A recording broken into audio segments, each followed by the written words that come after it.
சமூகத்தில் குடியிருந்திருக்கிற ஊழியக்காரர்களாகிய உங்கள் யாவரையும் ஆண்டவர் ரட்சகருமாகிய இயேசு கிறிஸ்துவின் நாமத்தினாலே வாழ்த்துகிறேன். நேரம் நமக்கு முன்பு அதிகம் இல்லை, அதனால் சுருக்கமாய் நாம் கடந்து போக வேண்டியதாக இருக்கிறது.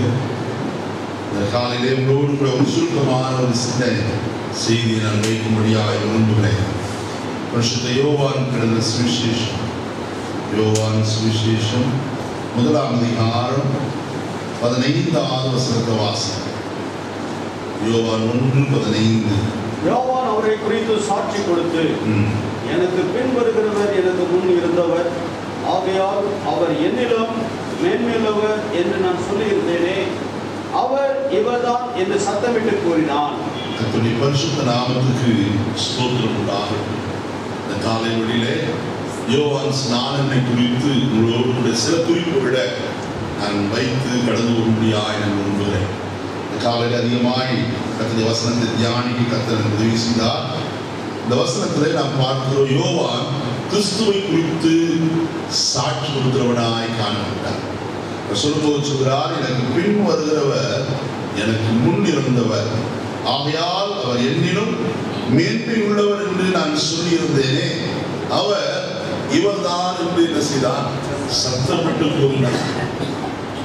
யோவான் ஸ்நானன் கிறிஸ்துவை இந்த உலகத்திற்கு அறிமுகப்படுத்துகிறவனாக, அது அடையாளம் காட்டுகிற ஒரு மனுஷனாய் அவர் கடந்து வந்ததை குறித்து எழுதப்பட்டிருக்கிறது. யோவான் ஸ்நானனுடைய வாழ்க்கையிலே நான் சற்று ஆராய்ந்து பார்த்தபோது ஒரு 6 குறிப்புகள் நான் கண்டுகொண்டேன். 4 குறிப்புகளை சுருக்கமாய் உங்களோடு நான் இப்பொழுது சொல்லும்படியாய் விரும்புகிறேன். லூக்கா எழுதின சுவிசேஷம் 1ஆம் அதிகாரம் 80ஆம் வசனத்தை நான் வாசிப்போம். அந்த பிள்ளை வளர்ந்து ஆவியிலே பலம் கொண்டு இஸ்ரவேலுக்கு தன்னை காண்பிக்கும் நாள் வரைக்கும் வனாந்தரங்களிலே இருந்தார். யோவான் ஸ்நானனை குறித்த முதலாவது குறிப்பு, அவன் தனித்திருந்த ஒரு நிலையிலே காணப்படுகிறான். அவன் இஸ்ரவேலுக்கு தன்னை வெளிப்படுத்தும் நாள் வரைக்கும் அவன் இங்கே இருந்தானா, வனாந்தரங்களிலே தனிமையாய் காணப்படுகிற ஒரு நிலைமை, தேவனோடு தனித்திருக்கிற ஒரு காரியம். அருமையான தேவனுடைய ஊழியக்காரரே, நம்முடைய வாழ்க்கையில தேவனோடு தனித்திருக்கிற ஒரு நிலைமை அவசியம், தேவை என்பதை இந்த காலையில் நான் உணர்ந்து இந்த வார்த்தைகளை சொல்கிறேன். நாம் குழுவாய் கூடி வருகிறோம், நல்லது. கூட்டமாய் ஜெபிக்கிறோம், நல்லது. ஆனால் நமக்கும் தேவனுக்கும் உண்டாயிருக்கிற தொடர்பிட தனிமையாய் தனித்திருக்கிற ஒரு நிலைமை நம்மிலே காணப்படுகிறதா? நாம் அவ்விதமான ஒரு சூழ்நிலைக்குள்ளே தள்ளப்பட வேண்டியது அவசியமாயிருக்கிறது. யோவான் ஸ்நானகன் தன்னை இஸ்ரவேலுக்கு வெளிப்படுத்தும்படியான நாட்கள் வருவதற்கும் அவன் தனித்து வனாந்தரத்தில் இருந்தது போல நாம் நம்மை ஜனங்களுக்கு வெளிப்படுத்துவதற்கு, அல்லது நம்மை ஒவ்வொரு வாரமும் அவர்களுக்கு கர்த்தருடைய வார்த்தைகளை சொல்வதற்கு முன்பு, நம்முடைய ஊழியத்தை செய்வதற்கு முன்பு தேவனோடு தனித்திருக்கிற நிலைமை நம்மிலே காணப்பட வேண்டியது அவசியம். எலியாவை குறித்து கர்த்தருடைய வசனத்தை நாம் வாசிக்கிறோம். அவருடைய வம்ச வரலாறு அங்கே சொல்லப்படவில்லை. ஆனால் சொல்லப்பட்டிருக்கிற ஒரே ஒரு வார்த்தை, கிளையாத்தின் குடிகளிலே திஸ்பியனாகிய எலியா என்ற பேருள்ள ஒரு மனுஷன் என்று மட்டும் கர்த்தருடைய வசனம் சொல்வது. கிளையாத்தின் குடியிலே பிறந்தவன் இங்கே காணப்பட்டவன் என்று எழுதப்பட்டிருக்கு. ஆனால் அவருடைய வாழ்க்கையிலே கர்த்தர் அவனை தனித்திருக்கும்படி செய்த நன்மை காரியங்களை நாம் பார்க்கிறோம். அவன் கேரியத்திலே தனித்து காணப்பட்டான். கர்த்தர் அவன் தேவைகளை என்ன செய்தார்? சந்திக்கிறவராய் காணப்பட்டான். அருமையான மோசே குறித்த வசனத்தில் நாம் வாசிக்கிறோம். தேவன் அவன் தனிமையாய் அங்கே மலையின் உச்சியிலே கடந்து வரும்படிக்கு சொல்கிறார். அங்கே தனித்து கர்த்தரோடு கூட அவன் தங்கி இருக்கிற நிலைமையை வாசிக்கிறோம். அவன் முகம் பிரகாசித்தது. ஏறக்குறைய 25 லட்சம் ஜனங்களில் போஷிக்கத்தக்கதான கிருபை அவன் மூலமாய் கர்த்தர் வெளிப்படுத்துகிறவராய் காணப்பட்டார். ஆச்சரியமாய் இந்த ஜனங்களை மோசே நடத்தி கொண்டு போகிறார். அப்படியானால் ஒரு தனித்திருப்பது என்பது எவ்வளவு மேன்மையான ஒரு காரியம். உபவாசத்திலும் ஜெபத்திலும் கர்த்தரோடு தனித்திருப்போமானால் நம்முடைய வாழ்க்கை ஆசீர்வாதமாய் காணவே அது எந்த விதமான சந்தேகமே இல்லை. இன்னைக்கு தனித்திருக்கிற நேரங்கள் நம்முடைய வாழ்க்கையை குறைந்து போயிருக்கிறது. அதிகாலை நேரத்தில் 3 மணிக்கு எழுந்து தேவனோடு பேசுகிற நிலைகள் இன்னைக்கு ஜெப நேரங்கள் குறைந்து போயிருக்கிறது ஊழியக்கார வாழ்க்கையில. ஆகையால் நாம் அதை புதுப்பித்துக் கொள்வோமானால் அது மிகவும் நலமாய் காணும். இரண்டாவது காரியம் நான் அதிகமாய் விஸ்தாரமாய் பேச விரும்பவில்லை. மத்தேயு சுவிசேஷம் 3ஆம் அதிகாரம் 4ஆம் வசனத்தை பாருங்கள். மத்தேயு 3:4. இந்த யோவான் ஒட்டகமையின் உடையை தரித்து தன் அறையில் வார்க்கச்சு கட்டி கொண்டிருந்தான். வெட்டுக்கிளியும் காட்டுத்தேனும் அவனுக்கு ஆகாரமாயிருந்தது. யோவான் ஸ்நானனுடைய வாழ்க்கையில் இரண்டாவது நான் கண்ட ஒரு காரியம், அவருடைய ஊழியத்தின் பிரதிஷ்டை வாழ்க்கையை நாம் பார்க்கிறோம். ஒரு பிரதிஷ்டை உள்ள மனுஷனாய் அவன் காணப்படுகிறார். அவன் வஸ்திரம் எப்படிப்பட்டதா இருந்தால் ஒட்டகமயிர் உடையும் தன் அறையில் வார்க்கச்சை கட்டி கொடுத்தவனாய் காணப்பட்டார். மற்றவர்களை போல அவன் காணப்படவில்லை. வித்தியாசமான உடை உடுத்தியிருந்தவனாய் காணப்படுகிறார். ஆகாரத்திலே வித்தியாசத்தை நாம் பார்க்கிறோம். நான் இதை சொல்வேன் என்று சொன்னால் ஒரு பிரதிஷ்டை அல்லது ஒரு வேறுபாட்டின் அனுபவம் யோவான் ஸ்நானனுக்குள்ளே காணப்பட்டது என்று சொல்றார். இன்னைக்கு ஊழியக்காரனுடைய வஸ்திரங்களை பார்ப்போமானால் சினிமாக்காரன் கூட அந்த மாதிரி வஸ்திரம் போடுகிறது. நம்மளை பார்த்தா சினிமாக்காரனே வஸ்திரம் தைப்பாங்க. பெந்தேகோஸ்தே பெருவிழா இருக்கிறார்கள், ஆனால் வஸ்திரத்தை போட்டு முன்ன நிற்கிற ஆளை பார்த்தா தெரியுது பெந்தேகோஸ்தேக்காரனா என்று. நான் யாரையும் குறை சொல்லலை. நமக்கும் மற்றவர்களுக்கு ஒரு வித்தியாசம் காணப்பட வேண்டும். பிரதிஷ்டையுள்ள ஒரு வாழ்க்கை. ஆதி நாட்களிலே சொல்ல போனால் எல்லாரும் ஜிப்பாவை வேஷ்டி தான் கட்டிட்டு இருந்தாங்க. அது மறைந்தது. இப்ப ஜிப்பா வேஷ்டி இல்லை. நான் அதை குறித்து சொல்றேன். அட்லீஸ்ட் ஒரு தகுதியான வஸ்திரம் போட்டு போனால் அது எவ்வளவு நலமாக இருக்கும். ஊழியக்கான வாழ்க்கையில ஒரு பிரதிஷ்டை உள்ள ஒரு வாழ்க்கை தேவையாய் காணப்படுகிறது. தேவன் பிரதிஷ்டை என்ன செய்கிறவர்? கனப்படுத்துகிற கர்த்தர். அப்படி யாரெல்லாம் இருந்தார்கள் வாழ்க்கையெல்லாம் கர்த்தர் கனப்படுத்தி இருக்கிறார் என்பதற்கு நிறைய சாட்சிகள் உண்டு. அதனால ஊழியக்காரராய் நம்முடைய வாழ்க்கையில ஒரு பிரதிஷ்டை ஜீவியம் மிக மிக அவசியமாய் என்று சொல்கிறேன். மூன்றாவது காரியம் வேகமாய் போக விரும்புகிறேன்.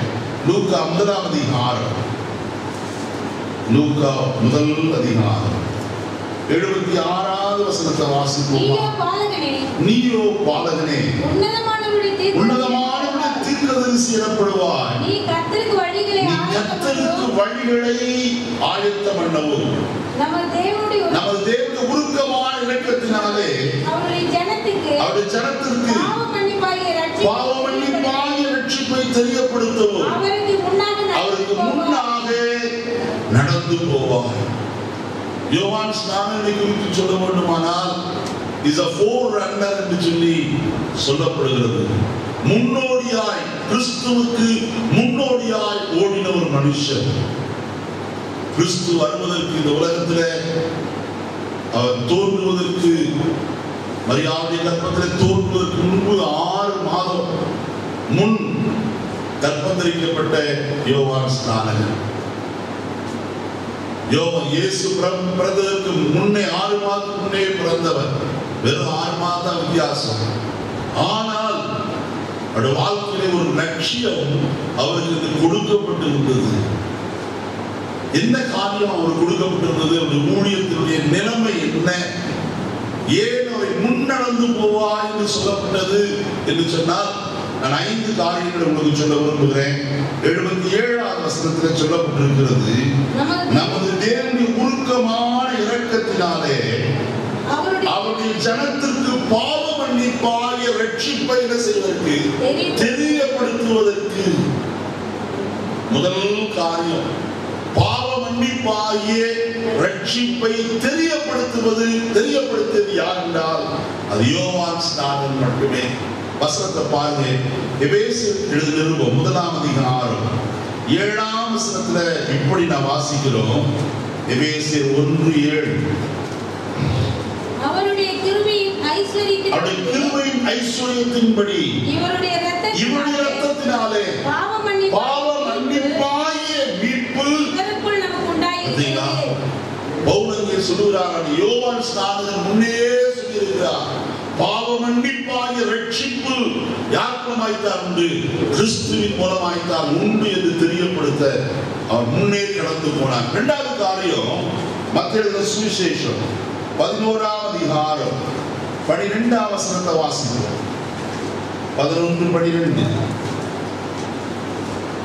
யோவான் ஸ்நானன் முதல் காலம் முதல் இதுவரைக்கும் பரலோக ராஜ்யம் பலவந்தம் பண்ணப்படுகிறது.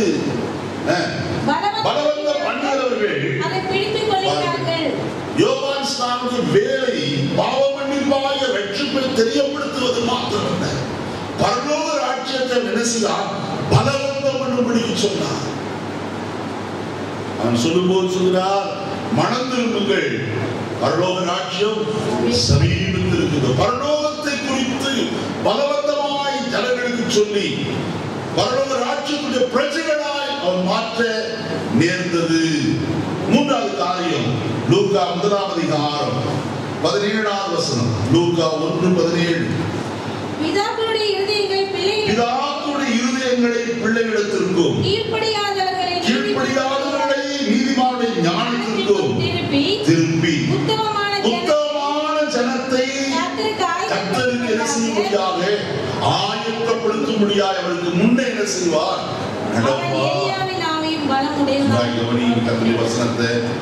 வசனம் என்ன சொல்றது? மூன்றாவது காரியம், உத்தமமான ஜனத்தை கர்த்தருக்கு அவன் என்ன செய்யும்படி ஆயத்தம் செய்கிறவன். அருமையானவர்களே, யோவான் ஸ்நானனுடைய ஊழியத்தினுடைய மூன்றாவது தன்மை, அவன் பாவ மன்னிப்பாகிய ரட்சிப்பை தெரியப்படுத்துவது மாத்திரமல்ல, மனம் திரும்புங்கள், பரலோக ராஜ்யம் சமீபமாக இருக்கிறது சொன்னது மாத்திரமல்ல, அவன் மூன்றாவது செய்த காரியம், உத்தமமான ஜனத்தை கர்த்தருக்கு அவன் என்ன செய்தான்? ஆயத்தம் செய்கிறவனாய் காணப்பட்டான். நாலாவது காரியம், 15ஆம் வசனத்தை வாசிப்போம். 15ஆம் வசனம், அவன் கர்த்தருக்கு முன்பாக பெரியவனாயிருப்பான், திராட்சரசமும் மதுவும் குடியான், தன் தாயின் வயிற்றில் இருக்கும் போதே பரிசுத்த ஆவியினாலே என்ன செய்யப்பட்டிருந்தான்? அவனுடைய ஊழியத்துடைய காரியத்துல அவன் தாயின் வயிற்றில் இருக்கும் போதே எதனால நிரப்பப்பட்டிருந்தான்? பரிசுத்த ஆவியினாலே நிரப்பப்பட்டிருந்தான். பரிசுத்த ஆவியானவர் அவன் மேல் காணப்பட்டார். தொடர்ந்து கர்த்தருடைய ஆவியானவர் மூலமாய் கிரியை செய்து மாறும். ஆனால் தாயின் வயிற்றில் இருக்கும் போதே நிரப்பப்பட்டது எதனாலே?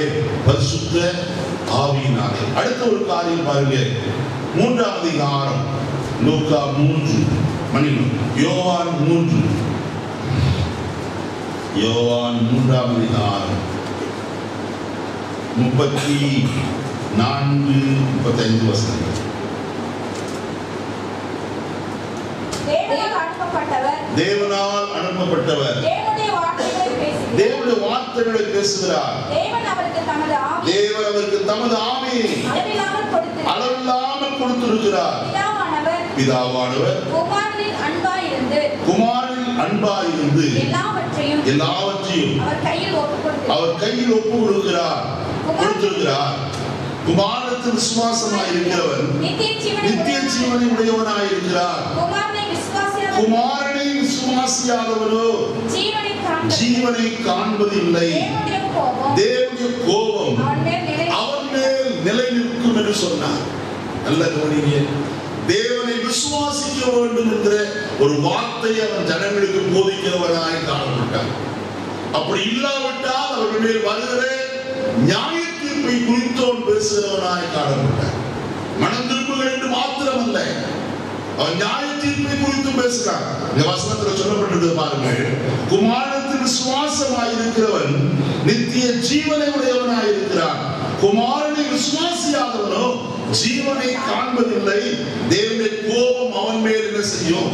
நிலை நிற்கும்.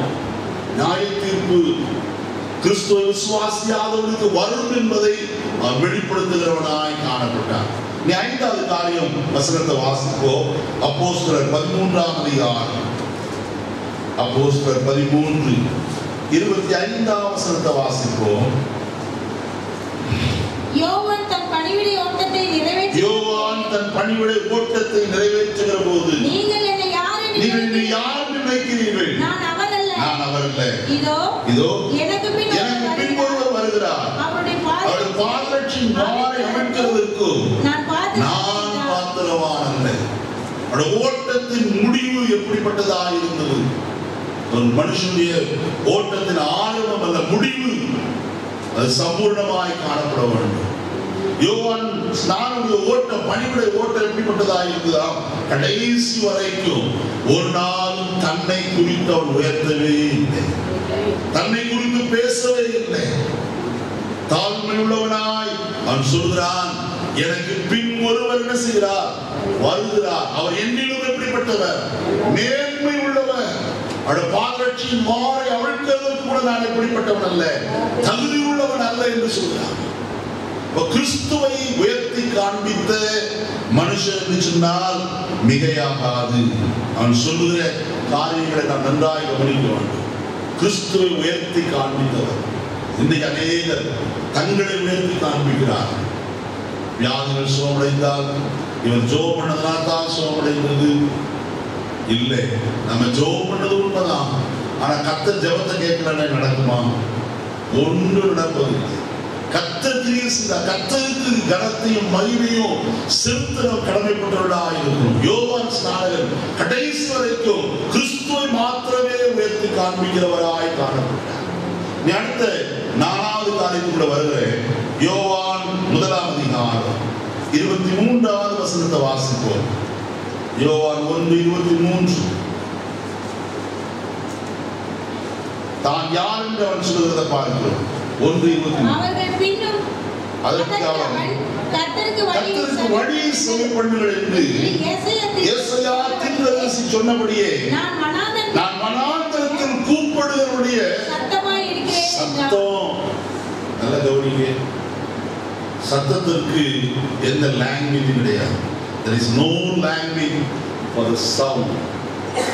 இதா இருக்கா? நான் வார்த்தை சொன்னாதான் அது இன்னதே என்று சொல்லி நான் புரிந்து கொள்ள முடியும். ஆனா சத்தத்திற்கு நான் ஒளிகள் போறோம், கை தட்டுகிறேன், இது என்னது? ஒன்றும் இல்லை. அவன் சொல்லுகிறான், தான் ஒன்றும் இல்லை என்று சொல்றவனாய் காணப்படுகிறான்.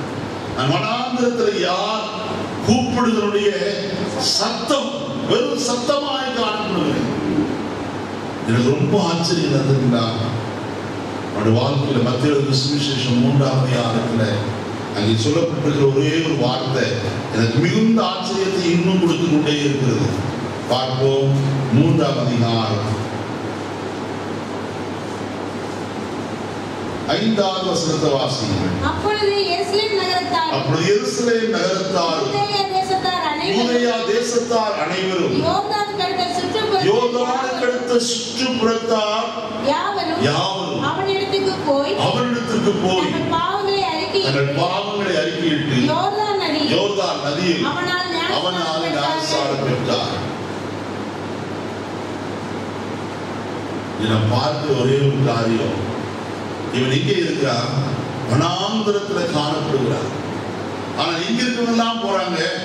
வசனம் சொல்லுது, எருசலேம் நகரத்தார் யூதேயா தேசத்தார் அதன் சுற்று புறத்தார் யாரும் இங்கே போகிறார்கள், வனாந்திரத்திற்கு போகிறார்கள். ஏண்டா வனாந்திரத்திலிருந்து ஒரு சத்தம் வருகிறது, மனம் திரும்புங்கள் பரலோக ராஜ்யம் சமீபித்திருக்கிறது என்று சொல்லி. வால் போஸ்டர் இல்லை, நோட்டீஸ் இல்லை, ஸ்பீக்கரை கட்டி எந்த அனௌன்ஸ்மெண்ட் இல்லை. ஆனால் ஜனங்கள் எல்லாரும் சத்தத்தை கேட்டு வனாந்திரத்திற்கு என்ன செய்தார்கள்? எனக்கு ஒரு பெரிய விளங்காத ஒரு காரியம், ஒரு பெரிய ஈர்ப்பு அவனிடத்துல காணப்பட்டது என்றால் சொல்லப்படும். அந்த சத்தம் எவ்வளவு தூரம் முழங்கிட்டோ தெரியல, அந்த சத்தத்தை கேட்டவர்கள் எல்லாரும் அவரிடத்தில் போய் தங்கள் பாவங்களை அறிக்கிட்டு அவனால் என்ன செய்தார்கள்? ஞானஸ்தானம் பெற்றார்கள். சொல்கிறார், நான் வனாந்திரத்தில் கூப்பிடுவனுடைய சத்தம் வெறுமையானவர் என்று சொல்கிறார். இரண்டாவது காரியம் பாருங்க, 1:27, யோவான் 1:27 சொல்லுகிற காரியம், அவர் எனக்கு பின் வந்தும் என்னிலும் மேன்மை உள்ளவர், அவருடைய பாதரட்சியின் வாளை ஒழிப்பதற்கு நான் பார்த்தேன் அல்ல. அந்த தாழ்மையை நான் பார்க்கிறேன். யோவான் ஸ்நானுடைய தாழ்மை. மூன்றாவது காரியம், 3ஆம் அதிகாரம், யோவான் 3ஆம் அதிகாரம் 30வது வசனம், அவர் பெருகவும் நான் சிறுகவும். பார்த்தீங்களா? தன்னை ஒருபோதும் உயர்த்தாத தேவ மனுஷனவன். கர்த்தர் மாத்திரம் உயர்ந்திருக்க வேண்டும், தான் என்ன செய்ய வேண்டும்? தாழ்ந்திருக்க சிறுக வேண்டும் என்று விரும்புகிறார். நீ நமக்குள்ளே அப்படிப்பட்ட ஒரு சிந்தை தேவையாயிருக்கு. தாழ்மையின் சிந்தை நமக்குள்ளே ஊழியக்காராகி நமக்குள்ளே காணப்பட வேண்டியது அவசியம். அடுத்த காரியம், 5வது காரியம் உங்களுக்கு சொல்ல நான் விரும்புகிறேன். லூக்கா 1:76, 1:76. அவனை குறித்து கர்த்தருடைய ஆவியானவர் என்ன சொல்கிறார்? நீயோ பாலகனே, நீயோ பாலகனே, உன்னதமானவருடைய தீர்க்கதரிசி என்னப்படுவார். இவன் சொல்றான், நான் ஒண்ணுமே இல்லை, நான் சிறுகவும் அவர் பெருகவும் வேண்டும் என்று சொல்கிறார். ஆனால் கர்த்தர் சொல்ற வார்த்தை என்ன? நீ யாரா இருக்கிறாய்? உன்னதமானவருடைய தீர்க்கதரிசி எனப்படுவார். தீர்க்கதரிசி சொன்னாங்களா? ஒரு தீர்க்கதரிசனம் சொன்னதா தெரியல. யோவான் ஸ்நானகன் தன் வாழ்க்கையில தீர்க்கதரிசனம் வைத்தார். தீர்க்கதரிசனம் என்ன? மகனே மகளே, இப்படி சொல்றதா தீர்க்கதரிசனம் நினைத்து கொண்டிருக்கிறோம். ஆனா அவன் தீர்க்கதரிசனம் உரைக்கவில்லை. ஆனால் கர்த்தருடைய ஆவியானவர் அவன் என்ன செய்து சொல்லியிருக்கிறார்? தீர்க்கதரிசி என்று சொல்லியிருக்கிறார். ஏன்? ஏங்க வாசிப்போமா? 2 பேதுரு 1ஆம் அதிகாரம் 21வது வசனம். தீர்க்கதரிசனமானது ஒரு காலம் மனுஷனுடைய சித்தத்தினாலே உண்டாகவில்லை. தேவனுடைய பரிசுத்த மனுஷர்கள் பரிசுத்த ஆவியினாலே ஏவப்பட்டு பேசினார்கள். 19ஆம் வசனம். அதிக உறுதியான தீர்க்கதரிசன வசனமும் நமக்கு உண்டு. அவன் தேவனுடைய வார்த்தையை பேசுகிறவனாய் காணப்பட்டான். தேவனுடைய வார்த்தை எப்படிப்பட்டது? அது தீர்க்கதரிசனமானது. நான் வசனத்தில் இன்னும் பார்க்க இன்னொரு காரியத்தை நான் சுட்டிக்காட்ட விரும்புகிறேன். அப்போஸ்தலனாகிய பவுல் தீமோத்தேயுக்கு எழுதின நிருபம் 2ஆம் அதிகாரம் 3ஆம் அதிகாரம் 2 தீமோத்தேயு 3ஆம் அதிகாரம் 16வது வசனம்.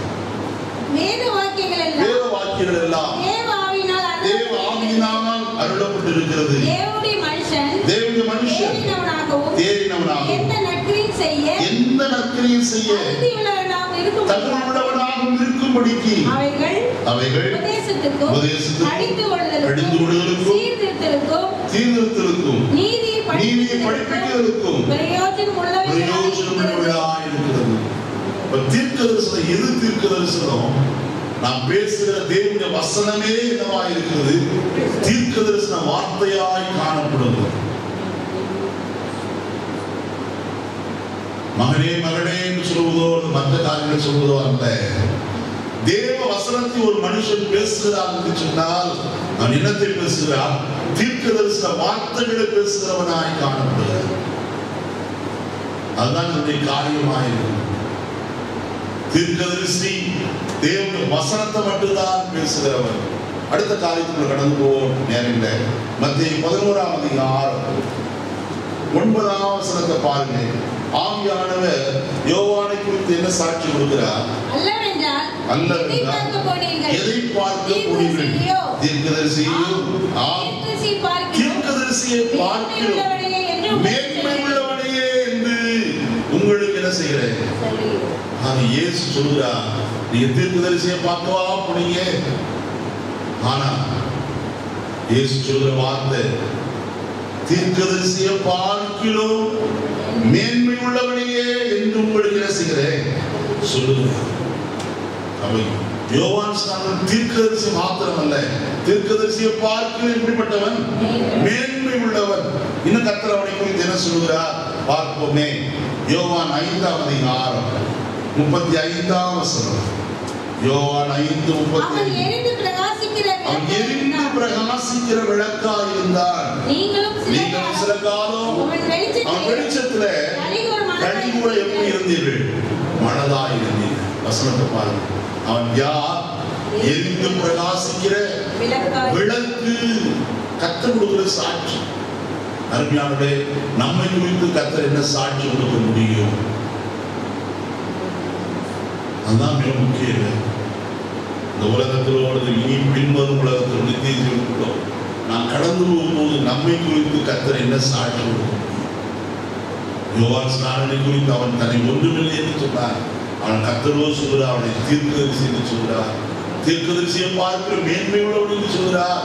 மாத்திரம் அவன் எரிந்து பிரகாசிக்கிற விளக்கு என்று அவனை குறித்து சாட்சி. இனி அடுத்த காரியத்தில் பார்ப்போம். யோவான் 1ஆம் அதிகாரம் 29. யோவான் 1ஆம் அதிகாரம். மறுநாளிலே யோவான் இயேசுவை தன்னிடத்தில் வர கண்டு, இதோ உலகத்தின் பாவத்தை சுமந்திருக்கிற தேவாட்டுக்குட்டி. நல்ல கவனிக்க, நீங்க 15ஆம் வசனத்துல வாசித்தீங்க, எனக்கு பின் ஒருவர் வருகிறார், அவர் என்னிலும் மேன்மை உள்ளவர் என்றுதான் சொன்னார். ஆனால் இங்கே வசனத்தில் சொல்லப்பட்டிருக்கிறது, மறுநாளே யோவான் இயேசுவை தன்னிடத்தில் வர கண்டு அவன் சொல்லுகிற சாட்சியை பாருங்கள். இதோ உலகத்தின் பாவத்தை சுமந்து தீர்க்கிற தேவ ஆட்டுக்குட்டி என்று சாட்சி. மேன்மை உள்ளவர்கள் பொதுவாய் சொன்னது, 10ஆம் பொதுவாய் சொன்னது ஒரு பக்கம் இருக்க, இப்பொழுது அவர் யார் என்று போட்டு உடைத்து விடுகிறார். யார்? அவதாயா உலகத்தின் பாவத்தை சுமந்து இருக்கிற தேவ ஆட்டுக்குட்டி. அவரால் எல்லாம் ரட்சிப்பு இல்லை என்பதை தெளிவாய் சொல்லிவிட்டார். அடுத்த 2வது காரியம் பாருங்க. அவன் சொல்லும் போது இவ்விதமாய் சொல்ல 34ஆவது வசனம். 34ஆவது வசனம். அந்தபடியே நான் கண்டு இவரே தேவனுடைய குமாரன் என்று சாட்சி கொடுத்து வருகிற தேவ ஆட்டுக்குட்டி என்று மாத்திரமல்ல, அவர் யார்? தேவனுடைய குமாரன். அவர்தான் யார்? தேவனுடைய குமாரன், வேற யாரும் இல்லை.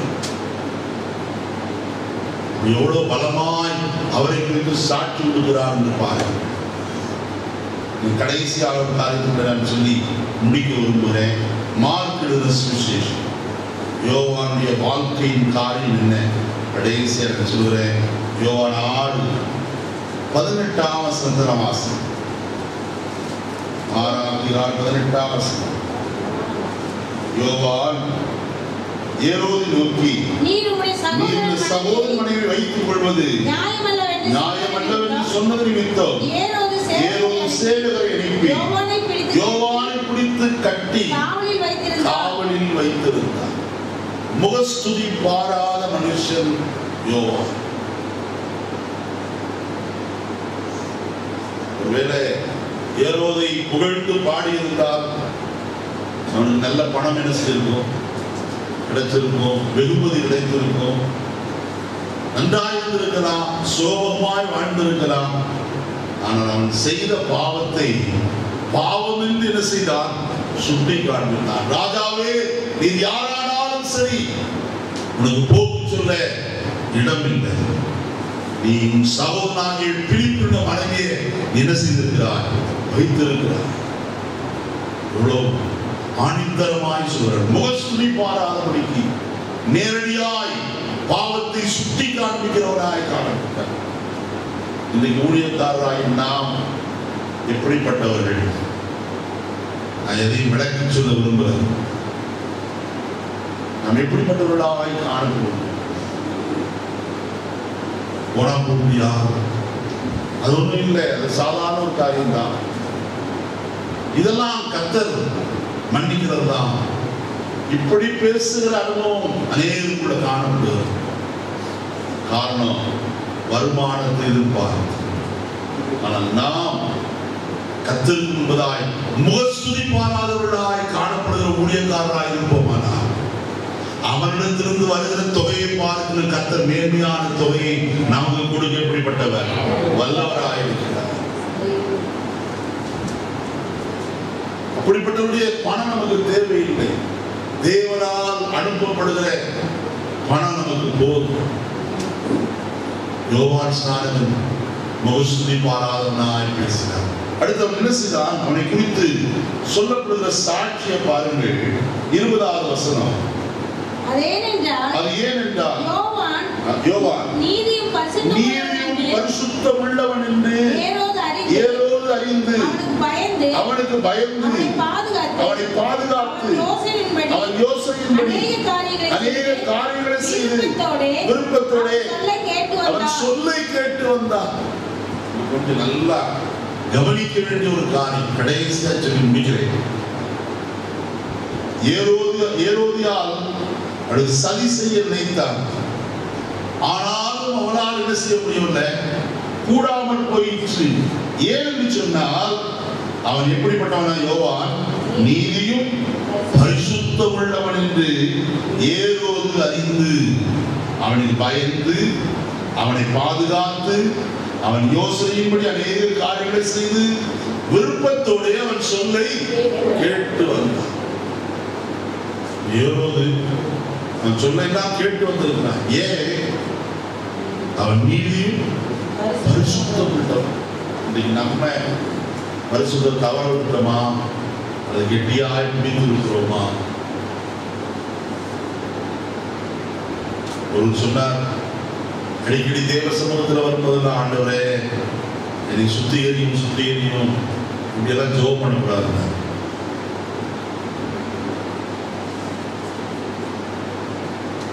என் ஆண்டவரே பரிசுத்தமாக்கும் என்று நீ ஜெபம் பண்ணால் தவறான ஜெபம். எனக்கு ரொம்ப கஷ்டமா போச்சு இந்த வார்த்தையை கேட்டு. ஏன்? வேதம் என்ன சொல்கிறது? மேகமோடு இத்தனை திரளான சாட்சிகள் நம்மை சூழ்ந்து கொண்டிருக்கிற பாரமான யாவற்றையும் நம்மை சுற்றி நெருங்கி நிற்கிற பாவம், அதை தள்ளிவிட்டு விசுவாசத்தை துவக்கிற முடிக்கிறோமா இயேசுவை நோக்கி அவர் நேரத்தில் ஓட்டத்தில் பொறுமையோடு ஓடப்படும். பாவம் என்ன எங்கே இருக்கிறது? உள்ள இருந்துச்சு, இப்ப வெளியே போயிருச்சு. ஆனால் அது என்ன செய்யலாம்? சுற்றிலும் நெருங்கி நிற்கிறது. தொட்டுட்டா போதியா உள்ள போந்துடும். நமக்குள்ள எத்தனை குறைபாடு இருக்கு. நம்ம கோபப்படுறோம், வீணாய் கோபப்படுறோம், எரிச்சல் அடைகிறோம். இதெல்லாம் நமக்கு ஒரு பரிசுத்த கேடுதானே? இல்லைன்னு யாராவது சொல்ல முடியுமா? பரிசுத்த குறைச்சல் செய்கிறோம். நாம் உரியக்காரராகி நம்மிடத்திலேயே காணப்படுகிறோம். கோபப்படுகிறோம், ரெண்டாவது காரியத்துக்கு கோபப்படுகிறது. கர்த்தருடைய சமூகத்தை நாம் அதுக்கு என்ன செய்ய வேண்டும்? மன்னிப்பு கேட்டுதான் ஆகணும். ஆண்டவரே என்னை சுத்தம் பண்ணணும்னு சொல்லக்கூடாதான்? எத்தனை பேர் ஜெபம் பண்ணாத ஊழியக்காரர் இருக்காங்க, வேதத்தையே வாசிக்காத ஊழியக்காரர் இருக்காங்க, ஒரு நாளைக்கு ஒரு தடவை கூட ஒரு அதிகாரத்தை முழுசுமா வாசிக்காத ஊழியக்காரர் இருக்காங்க. நம்ம சில நேரத்தில் நம்முடைய வேலை நிமித்தமாய் அலுவல் நிமித்தமாய் நெருக்கத்து நிமித்தமாய் சில வேலைகளை செய்யாமல் போய் விடுகிறோம். இல்லைன்னு யாரும் சொல்ல முடியாது. ஒரு வீட்டில் சாப்பிட வச்சுருக்கீங்க, அன்னைக்கு நீங்க வேதம் வாசிக்க முடியுமா? கடினம் தான், கஷ்டமான சூழ்நிலை தான். நீங்க அதுக்காக சாப்பிட்டாக போய் கள்ளத்தோடு தேடி வெற்றவனை தேடி எல்லாத்தையும் கடைசியில் அடக்கம் பண்ணி முடிக்கிற வரைக்கும் தலைவேதனை தான். எங்க போய் பைபிள் வாசிக்கிறது, எங்க போய் ஜெபம் பண்றது? குறைவுகள் நம்மளுக்கு வருது. நான் இல்லைன்னு சொல்றேன், நான் என்னையும் சேர்த்து தான் சொல்றேன். குறைவுகள் வருகிறது. இப்போ குறைவு வரும்போது கட்டணத்தில் என்னதான் ஆண்டவரே நினைக்கிறேன், பைபிளே வாசிக்கிறேன், வேதத்தை வாசிக்காமட்டேன், ஜெபிக்காமட்டேன். சில நேரத்தில் பாருங்க ரொம்ப டயர்டு, ரொம்ப தூரம் பிரயாணப்பட்டு திரும்பி வரும்போது ரொம்ப டயர்டாக இருக்கும். படுத்துட்டே ஜெபம் பண்ணுறது. நான் இல்லைன்னு சொல்லல, ரொம்ப ஒத்துக்கொள்வேன். படுத்து கொண்ட ஆண்டவரே என்னை மன்னிச்சிருந்தீங்க, முழங்கால் போட கூட இல்லை உண்மை. ஆனாலும் கர்த்தர் எப்படிப்பட்டவர்? கிருபை உள்ளவர் தான். இது பெரிய பாவம் சொல்ல முடியாது. ஆனாலும் கர்த்தரிடத்தில் நம்ம என்ன செய்யணும்? சொல்லி நம்மை சுத்திகரிக்க கர்த்தரிடத்தில் என்ன செய்யணும்? இன்னும் என்னை பரிசுத்தப்படுத்தும். நம்ம நினைச்சிருக்கோம் நம்ம அடத்தை பரிசுத்தம் போதும். ஆனால் கர்த்தருடைய பார்வையில் அது அல்லவே அல்ல. அவர் விரும்புகிற பரிசுத்தம், கர்த்தர் விரும்புகிற பரிசுத்தத்தை யூதா புத்திரர் என்ன செய்தார்கள்? பரிசுத்த புழைச்சலாக்கினார்கள். வசனத்தை பாருங்கள், மல்கியா தீர்க்கதரிசன புஸ்தகம் 2ஆம் அதிகாரம் 11ஆம் வசனம். கர்த்தர் சிநேகிக்கிற பரிசுத்தம் என்று எழுதப்பட்டிருக்கிறது. யூதா ஜனங்கள் துரோகம் பண்ணினார்கள். இஸ்ரவேலிலும் அருவருப்பான காரியம் செய்யப்பட்டது. கர்த்தர் சிநேகிக்கிற பரிசுத்தத்தை எதை சிநேகிக்கிறார்? இப்ப நம்மகிட்ட எவ்வளவு பரிசுத்தம் காணப்படணும். அவர் நம்மை பரிசுத்தமாக்குற ஒவ்வொரு நிமிஷமும் நம்மை பரிசுத்தப்படுத்த அவர் விரும்புகிறார். எப்படியா பரிசுத்தப்படுத்துகிறார்? பாருங்க, வசனம் சொல்வதை பார்ப்போம். 3ஆம் அதிகாரம் 3ஆம் வசனத்தை பார்ப்போம். அவர் உட்கார்ந்து வெள்ளியை புடமிட்டு சுத்திகரித்துக் கொண்டிருப்பார். அவர் லேவியின் புத்திரரை சுத்திகரித்தார். லேவியர் யார்? கர்த்தருடைய ஊழியக்காரர். விசுவாசி சுத்தம் பண்ணாங்க வசனம் இல்லை. யார சுத்தம் பண்ணியிருக்காரா? லேவியின் புத்திரரை சுத்திகரித்து எதற்கு? அவர்கள் கர்த்தருடையவர்களாய் இருக்கும்படிக்கோ நீதியாய் காணிக்க செலுத்த முடிக்கும். அவர்களை பொன்னை போலவும் வெள்ளியை போலவும் எதுக்கு நம்மளை சுத்தம் பண்றாரு? நம்ம யாரையவர்களாய் இருக்கும்படி கர்த்தருடையவர்களாய் இருக்கும். அவருடையவர்கள் நாம். அதற்காகத்தான் நம்மை பிடித்திருந்தார். அதற்காகத்தான் நம்ம என்ன செய்யறாரா? சுத்தம் பண்ண. அவர் விரும்புகிற பரிசுத்தம் நமக்கு எவ்வளவு தேவை. அண்டவரே, நீ விரும்புகிற பரிசுத்தம் எங்களை வந்துருச்சா? இல்லை, நான் இன்னும் என்ன செய்யும்? இந்த நாளில் பரிசுத்தம் ஜெபிக்கலாம். கடனாடுங்க. இந்த காலையில யோவான் நீதியும் பரிசுத்தம் உள்ளவன் என்று அறிந்தபடினாலே ஏதோடு கூட என்ன செய்திருந்தான்? இன்னைக்கு ஏன் விசுவாசிக்கு பயம் பண்ண தெரியுமா? ராஜா பயம்தான். ஆனா இன்னைக்கு நம்ம கிட்ட முன்னாடி உட்கார்ந்து இருக்கிற விசுவாசிக்கு பயம் வரல. ஏன்? நம்ம கிட்ட அவர் நீதியும் பார்க்கல, பரிசுத்தையும் பார்க்கலையா? நம்ம கிட்ட குறைபாடு இருக்கு. நம்ம சரியா இருக்கிறோம் என்று சொன்னா விசுவாசி உட்காரணம் எந்திரினா நிச்சயம் அந்த வார்த்தைக்கு 100% மதிப்பு கொடுக்கிறவனாக. யோவான் சாருடைய வாழ்க்கையை கொண்டு நான் சொல்றேன், வேற எதை கொண்டு நான் சொல்றேன். அதனால நம்முடைய வாழ்க்கை நீதியும் பரிசுத்தப்பட்டதாய் இன்னும் மாறட்டும். நான் கர்த்தருடைய கரத்தில் அர்ப்பணிப்போம். அவர் நம்மை மாற்ற வந்தவர். நாம் ஜெபிப்போமா? பரலோகத்தின் நல்ல பிதாவே, இந்த நல்ல வேளைக்காய் ஸ்தோத்திரம். இந்த காலை நேரத்தில் எங்களோடு கூட இடைப்பட்ட வார்த்தைகளுக்காக உங்களுக்கு நன்றி சொல்லுகிறேன். யோவான் ஸ்நானத்தை குறித்து சில காரியங்களை நாங்கள் கற்றுக் கொடுத்ததாக எங்களுக்கு நீ அனுகிரக செய்தியதற்காக ஸ்தோத்திரம். அவன் தனித்திருந்தது போல எங்களுடைய வாழ்க்கையில உம்மோடு தனித்திருக்க எங்களுக்கு உதவி செய்யும். அவன் பிரதிஷ்டை உள்ளவனாய் காணப்பட்டது போல எங்களுடைய வாழ்க்கையில் ஒரு பிரதிஷ்டை உள்ள ஒரு ஜீவிதம் செய்ய எங்களுக்கு உதவி செய்யும். மாத்திரமல்ல ஆண்டவரே, அவன் எதற்காக இந்த உலகத்தில் அனுப்பப்பட்டானோ அந்த ஊழியத்தை செம்மையாய் செய்து போல நாங்களும் எங்களுடைய கையில கொடுக்கப்பட்ட புராண பொறுப்பை உணர்ந்து ஊழியம் செய்ய உதவி செய்யும்படியாய் ஜெபிக்கிறோம். மாத்திரமல்ல ஆண்டவரே, தன்னை தாழ்த்தி அவன் ஊழியம் செய்து போல எங்களுக்கு ஒரு தாழ்மையின் சிந்தை தேவையாக இருக்கிறது. கர்த்தரை செய்வீராக. நாங்கள் எங்களை தாழ்த்தும் போது நீர் எங்களை குறித்து சாட்சி கொடுக்க முடியும் என்பதை நாங்கள் யோவான் ஸ்நான வாழ்க்கை மூலமாய் அறிந்தோம். அதற்காக ஸ்தோத்திரம் ஐயா. மாத்திரமல்ல, இயேசுவை தெளிவாய் ஆண்டவரே அவர் அறிமுகப்படுத்துகிறது போல அவர் மூலமாய் தான் ரட்சிப்பு என்றும் அவர் விசுவாசியாளர்களுக்கு நியாய தீர்ப்பு உண்டு என்றும் தெளிவாய் சொல்வது போல நாங்களும் ரட்சிப்பை குறித்து மாத்திரமல்ல நியாய தீர்ப்பை குறித்தும் சரியாய் எங்களுக்கு முன்பதாக இருக்கிற ஜனத்துக்கு போதிக்க உதவி செய்கிறார். கடைசி ஆண்டவரே, வாழ்க்கை பரிசுத்தமும் நீதி உள்ளதாக இருந்தது. ஆகையினால் ஏதோடு கூட பயந்திருந்தால் வசனத்தை வாசிக்கிறோம். எங்களுடைய வாழ்க்கையில் இன்னும் நாங்கள் நீதி உள்ளவர்களாய், நாங்கள் இன்னும் பரிசுத்தம் உள்ளவர்களாய் காணப்பட எங்களை பார்க்கிற ஜனங்கள் அஞ்சத்தக்கதாக எங்களுக்கு உதவி செய்யும்.